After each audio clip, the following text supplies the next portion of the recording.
McCaffrey with IGN, and it's my favorite time of year, though sadly we cannot be together in person this time. But Ramone Russell from the Sony San Diego development team at Sony on MLB The Show 21. Ramone, great to see you, sir. It is great to see you too, Ryan. Well, it's an especially big year because, and we've known this was coming, although we didn't know if it would be this year or next year. I was pleasantly surprised that it's this year, given all the pandemic and there's so many game delays. You are on Xbox this year, correct. And we are going to be looking at, it's probably playing right now through the magic of editing, Xbox Series X gameplay footage, the first time and place you're ever seeing it. And so I guess let's just start there before we get into the actual, new gameplay improvements, of which there are many. Mm-hmm. So what has it been like at the studio having Xbox dev kits around and becoming a multi-platform studio? It's been another labor of love, going from shipping one game on one console with MLB The Show 20 to now shipping 4 games on 4 different consoles. So it's been a pretty large undertaking with our small development team. But not only are we on PlayStation 4, PlayStation 5, Xbox One, Xbox Series X, and Series S, we also have cross-platform play and we have cross-progression. So it doesn't matter what platform you're on or what system, you can take your progression across different systems. It doesn't matter. And you can play anybody on any console.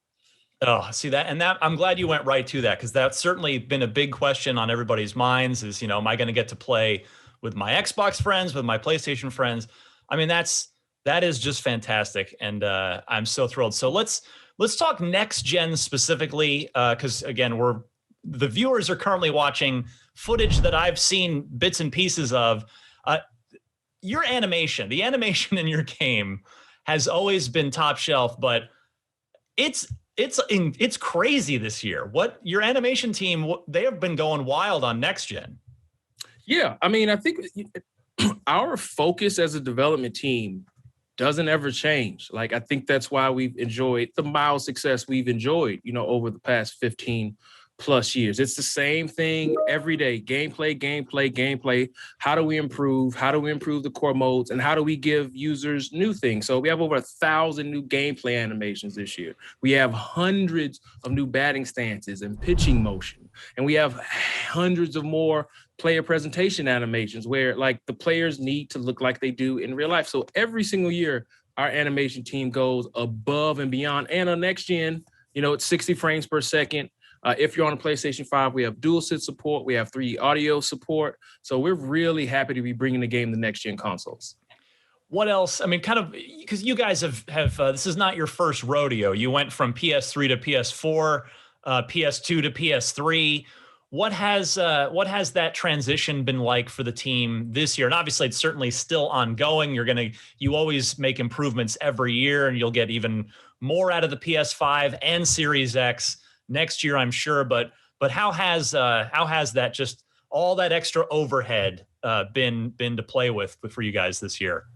It's been difficult, right? making a game for 4 different platforms, and we just wanted to make sure that all of our brand new Xbox fans, they have the same enjoyment and they get to enjoy MLB The Show the way all of our PlayStation fans have. And we're really, really excited to finally be able to bring Stadium Creator to the next gen platforms. It's something we've been thinking about for a while. We've been actively working on it for 5 years. And one of our lead graphics programmers, Jonathan Ramsey, he's been in a cave for 2 years exclusively working on Stadium Creator. And he's one of the most brilliant graphics guys I've ever been around. He started coding when he was 6 years old. Wow. When people get their hands on the editor, it's really going to blow their minds, because we had a feeling and we had a thought of how people or what people would want in the Stadium Creator. Yeah. Like, okay, I want to take that Wrigley Field scoreboard, give me that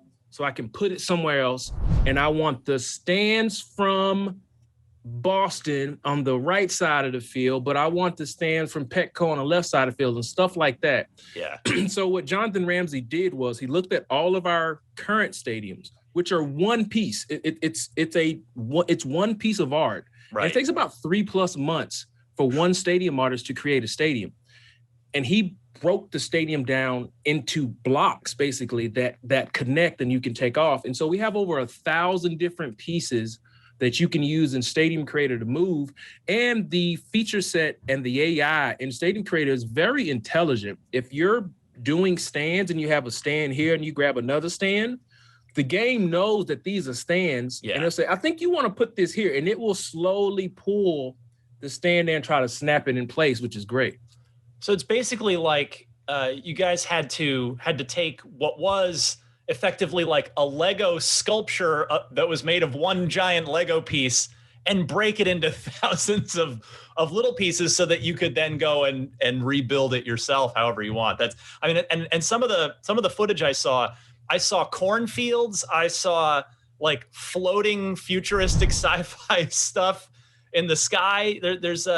You're not just sticking to like, you know, a fountain and behind center field. Absolutely. Like there's some really neat stuff in there.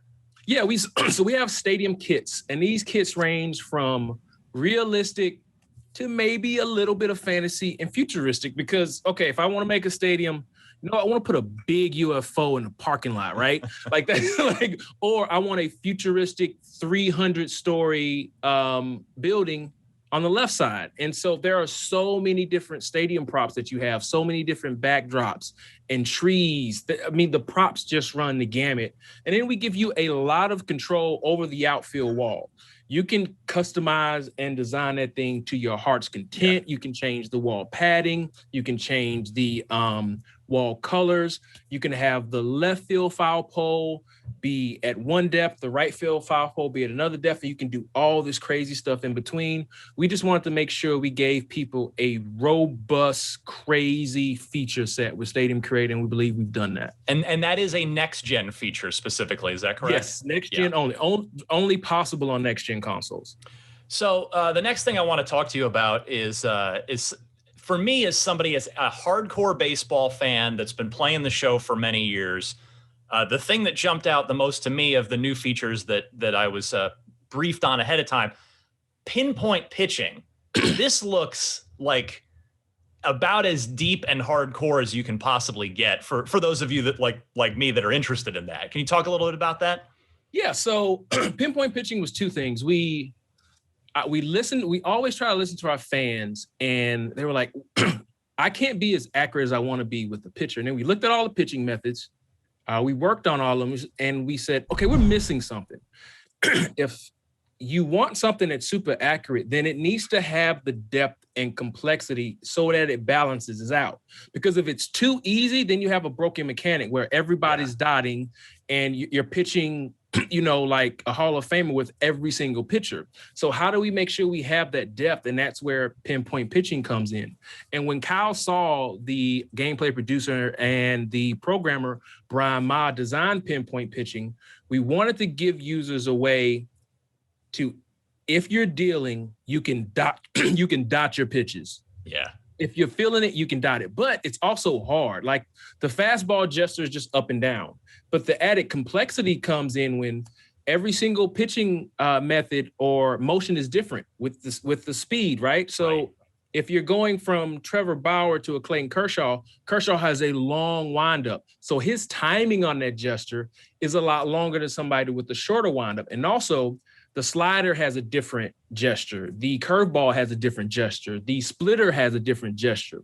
And we grade you on three different areas in pinpoint pitching. We grade you on your gesture timing, and your gesture accuracy. Now, if you can get all three of those perfectly, that ball is going to go pretty much right where you placed it. Yeah. And then as you become less accurate, you know, it starts to move around a bit. So if you can get good with that meter, you can start dotting your pitches, but you got to remember, like, there's the depth is in there, but as soon as you bring in a relief pitcher and his timing changes, now you've got to speed up or slow down. And so there's just so much depth in pinpoint pitching. We're really happy about it.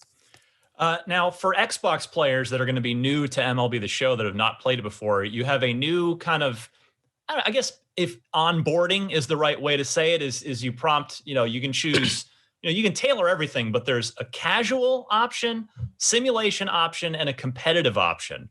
Can you kind of talk a little bit in general about the three of those? Absolutely. So every other MLB The Show only existed in this simulation realm where it was a split between half of it was a player ratings, the other half was user skill.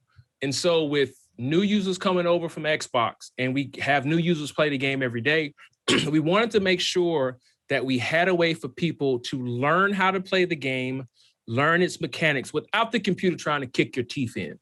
So if you choose casual mode, you get our entire brand new onboarding experience. We teach you how to pitch in every single method, and we switch them for you. You don't even have to switch them. And then after you're done through the tutorial, you can choose whichever one you like, whether it be meter, pulse, or pinpoint. Same thing with batting. And then with fielding, we have lots of new fielding onboarding aids. We have a route to ball indicator, which shows you the proper route to take. We have a throw to base indicator. You would be surprised of how many people don't know which base to throw to or how to throw to a separate base. So we've added a lot of onboarding features so that our new fans and people who have struggled in the past, we're giving you the tools to learn how to play the game. And also with casual mode, you're going to hit a lot of home runs. You're going to strike out a lot of people. The computer's not trying, to crush you. The emphasis there, it's a casual experience, focuses on learning the game of baseball and learning how to play MLB The Show. But we have the flip side, which is competitive mode now. And competitive mode, it's all about stick skills. User skills reign supreme. We heavily overweight how good you are on the sticks as opposed to player ratings. Player ratings still play a determining factor, but we're over-indexing on the user stick skills. So we're giving you both. And if you like the way the game played last year, you can just continue to play simulation. Some of the other cool stuff I saw footage of, robbing home runs, wall catches, looks like you got some cool new indicators and just like jumping animations in there this year too. Absolutely. So we have new Rob home run animations. We have a new Rob home run indicator. And it's 3 arrows. When that third arrow gets green, that's when you want to jump. And we have tons of new animations there.